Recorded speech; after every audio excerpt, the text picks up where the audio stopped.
Introducing Recyclico, making lithium-ion last forever. Recyclico's patented recycling process achieves up to 100% recovery of battery metals from lithium-ion batteries for electric vehicles, including cobalt, lithium, nickel, manganese, and aluminum. Recyclico Battery Materials Incorporated trades on the TSX Venture AMY, on the OTCQB AMYZF, and Frankfurt ID4. For more information, visit recyclicode.com or phone us at 778-574-4444. Recyclico, making lithium-ion last forever. You're listening to HowStreet.com radio, available online at TalkDigitalNetwork.com. Welcome to HowStreet.com radio, the online source for market opinions. Here is Jim Goddard. My guest is market historian Bob Hoye. He's the chief investment strategist for chartsandmarkets.com. He's speaking to us from Vancouver. This is our special Christmas edition. Can't you hear the bells ringing in the distance? Jingle bells, yes. But we can't put in a tune from back in the 1940s because there's copyright problems or something like that. Oh, I think they're expired, but frankly, mixing music with this, we've tried it. It doesn't work. Well, I know I've got a whole list of jingle bells, maybe about 7 of them in my library, and an extended one by the Glenn Miller Band is really, really quite good. It's fun, so... And the weather in Vancouver, if you're going to sing, yes, the weather outside is frightful, freezing. Yeah. So we've had over a foot of snow, which people outside of Vancouver should know. This is a city of hills, mountains, and bridges. None of them handle snow well. We don't have a lot of snow clearing equipment because we normally have just wet weather. And now it's turned to freezing rain, and we get to be serenaded by the sound of spinning tires in the street. There we go. And the weather's so bad, WestJet has stopped flying in Vancouver and Toronto because Eastern Canada is about to be pasted by what they're calling a weather bomb. Oh, yeah. Now, also across most of the continent is a huge, cold blast of Arctic air coming down. They used to call it the Arctic vortex or something like that. So, anyways, it's unusually cold, and then also I got a site that keeps track of the temperatures in the southern hemisphere, like Australia or New Zealand or South Africa, and they are getting unusually cold summer temperatures. Well, so it's both north and south, and then in between, areas of Japan get huge snow, but this time they're getting even more snow. So, anyways, it is not in keeping with the hysteria about global warming. The Earth is going to fry. Well, in the time of the dinosaurs, Alberta was the subtropics. Mm-hmm. Yeah. So, anyway, and wind chill warnings all the way down to the Gulf of Mexico. Yep. Even in Alabama. That is unreal. Yeah. So, we'll start off our show with some listener questions. Our first question comes from Bill. Merry Christmas, Jim and Bob. Appreciate the show. Bob, I'm wondering how you viewed the last year and how it played out versus what you expected. Despite all the negative predictions, to me, the markets haven't been all that bad. There's been no really crash, just a moderate grind lower and then a rebound. The S&P is much higher than in 2020 and close to 4,000. Is this as bad as it gets? It wasn't really that bad after all. What's your opinion?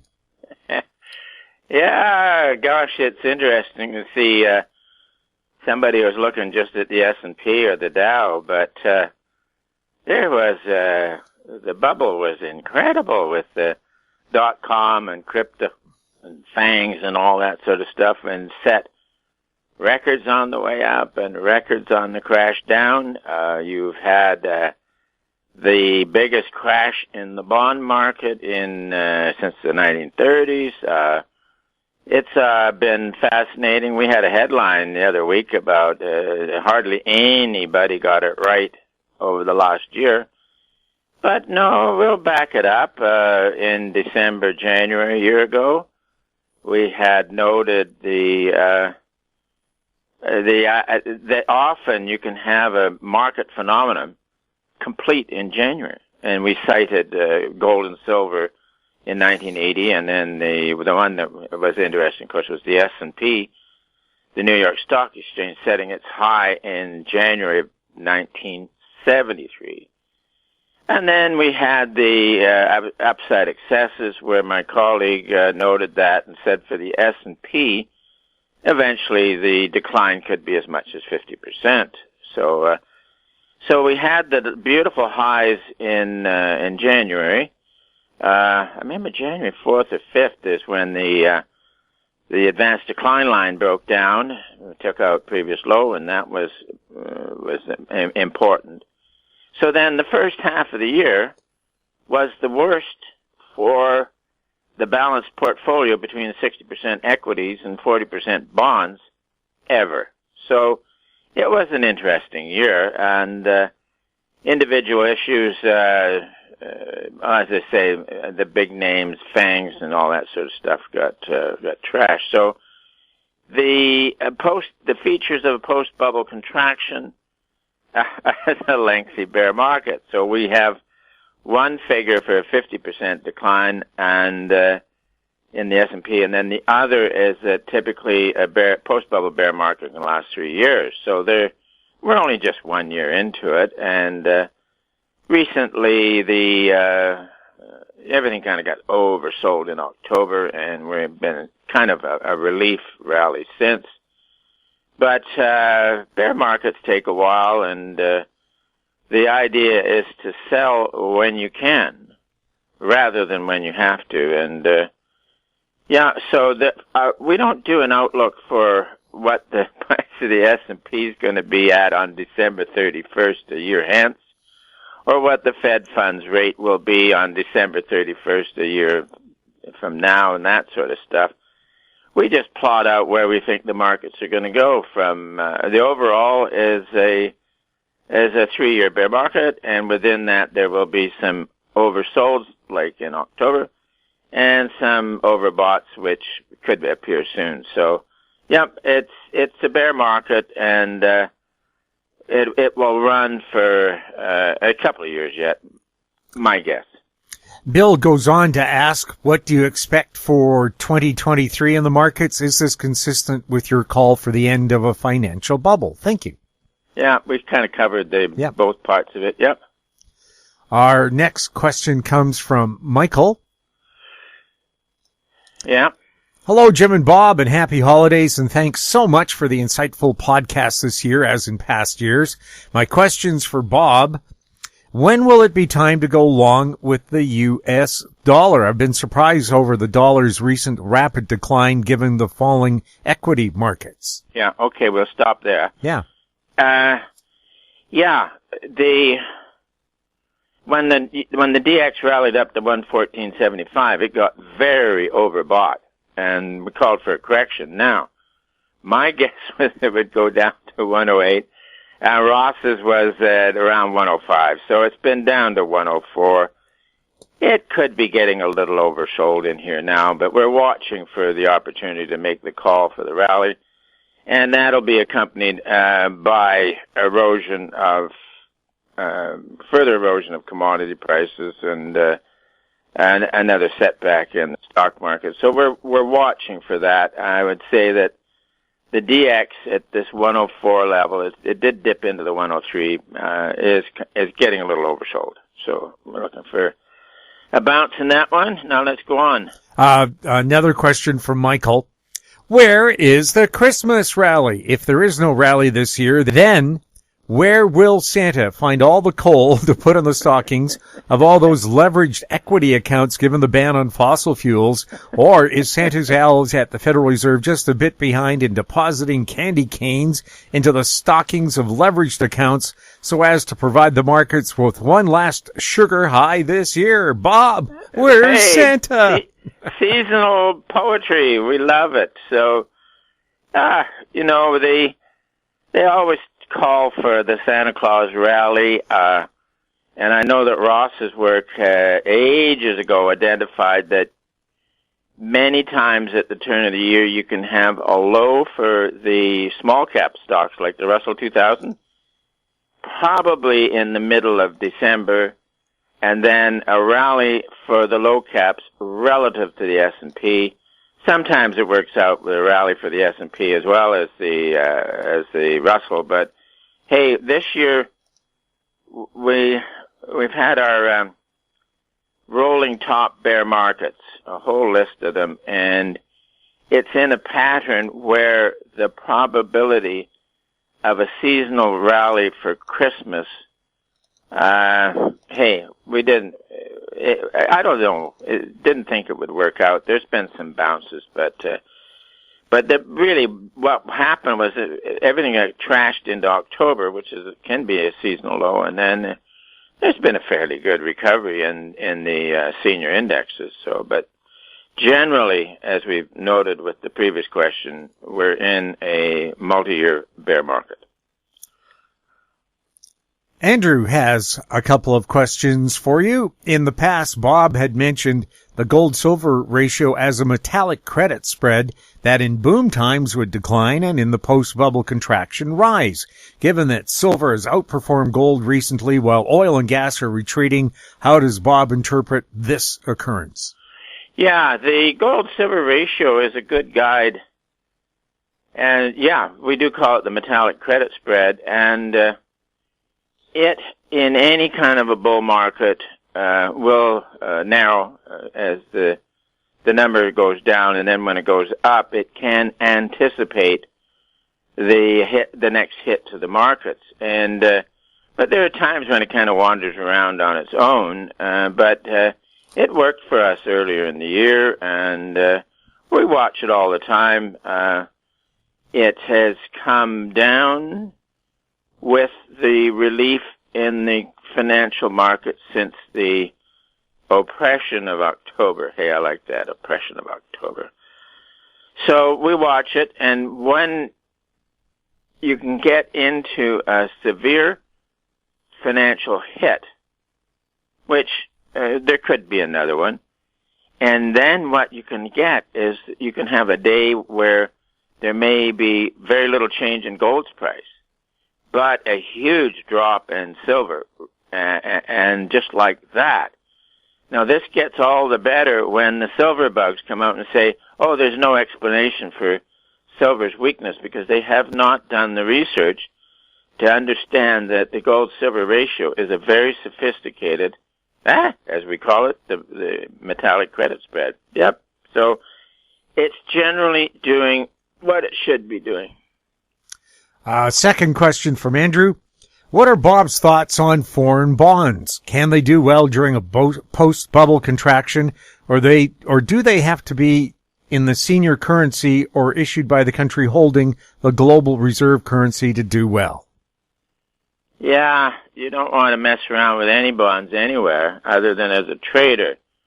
We had an oversold on the bond future, called it a trader's buy, and we got 10 points out of it and said, let's get out of here. And that's it. But in a post-bubble contraction, the credit markets get really interesting because, one, and this is yet to start, or could be just starting, the T-bill rate heads down, and then eventually the Fed will follow with a decline in Fed rates. But at the same time, there's no bid for junk and lower grade stuff, and then you got the risk in corporate bonds, and bonds that are barely investment grade, they can get turned to junk. So if in Canada, going into a bear market for stocks and bonds, and you can go to cash or deposits or CDs, and the rate will eventually get to zero. So, but hey, your money's safe. But what you can do is you have to get in touch with a bond dealer, but you can look for a good grade corporate U.S. bond, maybe 4-year maturity. So you're not going to get whacked too much in price on fluctuations.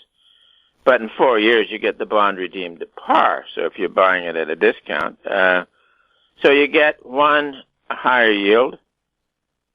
2, the safety is reasonably good. And 3, and for Canadian investors, quite likely the Canadian dollar will soon head down relative to the U.S. again. So then you get a bit of a currency play out of it. It's a tough one to get positioned on because you have to find the bond dealer and stuff like that. But anyways, it's fun to talk about. We'll take a look at some Christmas time headlines right after this. Don't miss out. Stay informed. Receive the HowStreet.com weekly recap with thought-provoking podcasts, radio, and articles delivered to your inbox. Sign up for the HowStreet.com weekly recap on our homepage at HowStreet.com. Welcome back. We're speaking with Bob Hoye. Bob, we're taking a look at some of the headlines that caught your eye just before Christmas. Free-falling China, Taiwan exports scream global recession. Yeah.